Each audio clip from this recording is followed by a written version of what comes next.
Ever start dating someone where everything is going a little too well?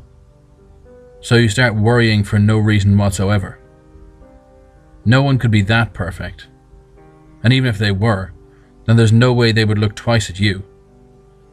The only logical explanation is that they aren't as perfect as they pretend to be, which leaves you playing detective, trying to figure out the catch. Maybe all those little quirks that you find adorable now are going to drive you crazy in a few months. Maybe she even has a dark secret. Hard drugs, or hating dogs, or that one time she killed a man with a stiletto heel in a fit of passionate rage.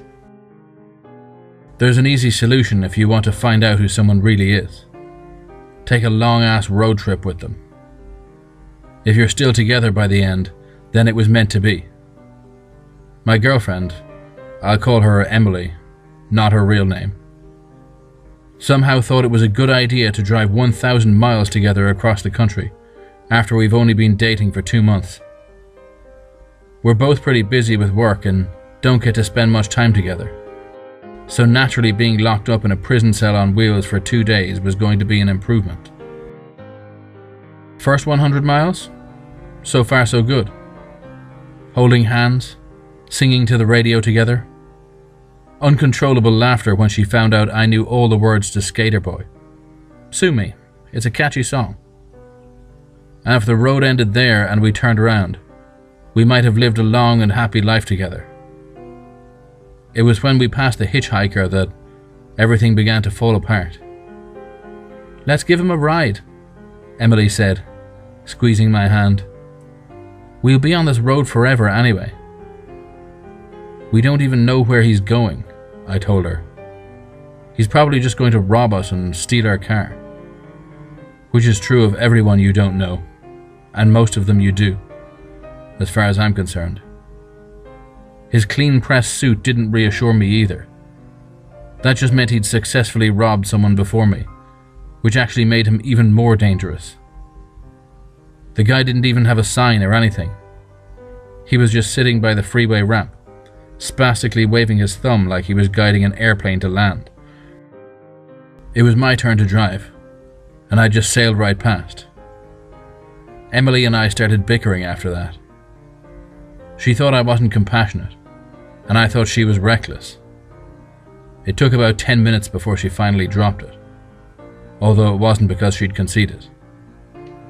"Hey look, there's another one."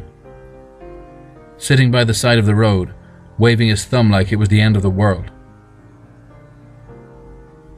It wasn't another one though. It was the same guy. I'm sure of it.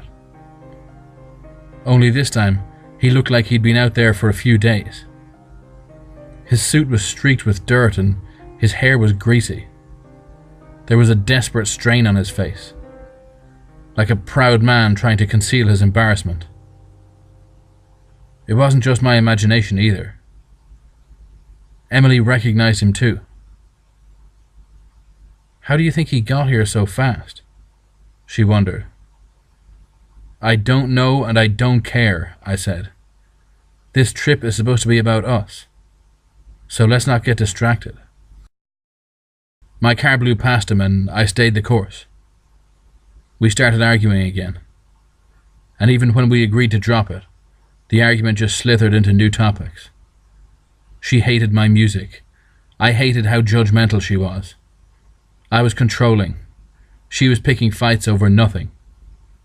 It kept getting worse until we saw something that shut both of us up real fast. The Hitchhiker again. Another 20 miles down the road from where we'd seen him last. The bottom part of his shirt and jacket were ripped to shreds, and blood was soaking through a concealed stomach wound.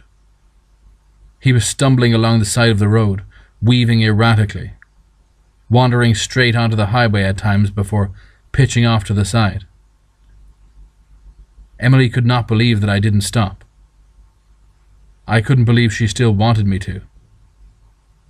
I was starting to feel really uneasy by this point, and the stress of our arguing was only making it worse. She kept yelling about he was hurt and needed help. She refused to even acknowledge how weird it was that he kept getting ahead of us. She almost caused us an accident by grabbing my wheel when I refused to turn around. We drove for the next 50 miles in silence. I turned the radio back on, but she snapped it back off immediately. It wasn't until I pulled off her gas when we saw him again, face down on the side of the road. Shirt and jacket gone. Long, even, bloody gashes from his shoulders to his ass, almost like bear claws or something. I stopped the car and parked behind him. Emily jumped out and knelt beside the body. She looked up at me with uncomprehending rage burning behind her eyes, like this was my fault somehow. "He's dead," she said, standing up. "Can I call this into the police, or is that too much of an inconvenience for you too?" I nodded, absolutely numb. I filled up on gas while she waited with the body until the police arrived. They asked us a few questions, but neither Emily nor I felt comfortable explaining that this wasn't the first time we'd seen him. They took our information and let us get back on the road after about 15 minutes. The car was silent for a long time after that. It was starting to get dark and I kept suggesting places to spend the night. But Emily just shrugged and stared out the window. At the rate we were going, we'd be breaking up by the end of the trip, and I wanted it to be over as soon as possible. I just kept driving, long after the sun went down. Emily fell asleep around midnight, but I kept going. She was so beautiful like that, and everything was going so well before this. It was just so frustrating that such a random event that neither of us could predict would destroy us like this. By around 2 a.m., I was getting real tired, but I decided not to give up. Maybe if she woke up and we were already there, then she'd see how hard I had worked for her. Maybe then we'd still have a chance to patch things up. I caressed her hand, and she returned the pressure. I flirted with the thought that everything was going to be okay, at least until she woke up and started screaming. There wasn't any safe shoulder to get off the highway, so I had no choice but to keep going. She shut up quick enough, but it was still about 10 seconds of hysterical breathing before she could explain what was going on. "Behind you, in the back seat." I glanced back, then back at the road, then back again. The hitchhiker was in the back seat, naked, filthy, covered with black blood and old wounds. His elbows rested on his knees as he leaned towards us, evidently still alive as he cocked his head to regard me curiously. "Get off the road!" Emily started screaming again. "I can't. Get him out." "Did you go back? What's he doing here?" "I don't know. Open the door or something." I slowed down gradually and put my flashers on to warn the car behind me. The hitchhiker reached around behind Emily and grabbed her by the throat. I slammed my fist into his arm and felt something give way under the soft, rotting skin. When I lifted my hand, I could see a black bone from his forearm protruding straight through the skin. He didn't seem bothered in the least. She was crying as the dirty fingers dug into her throat, pushing through the skin like it was made out of dough. She was thrashing so hard that one of her flailing fists smashed straight through the window. I managed to safely stop the car, but there was nothing I could do to break the indomitable grip around her neck. I jumped out of the car and ran around to the back seat with the hitchhiker. Maybe if I had a clearer shot at him, I could drag him out. I flung open the door and lunged inside, falling face first into an empty seat. I thought he'd already escaped somehow and ripped open the passenger side door. Emily was gone too. If it wasn't for the blood and the broken window, I would have thought I'd gone completely insane. I spent the next hour searching the surrounding area with my flashlight. They were both gone without a trace. I considered calling the police, but I realized that if I wasn't already a suspect after the first body was found, then I'd definitely be one now that I was soaked in blood and my girlfriend was the other one to disappear.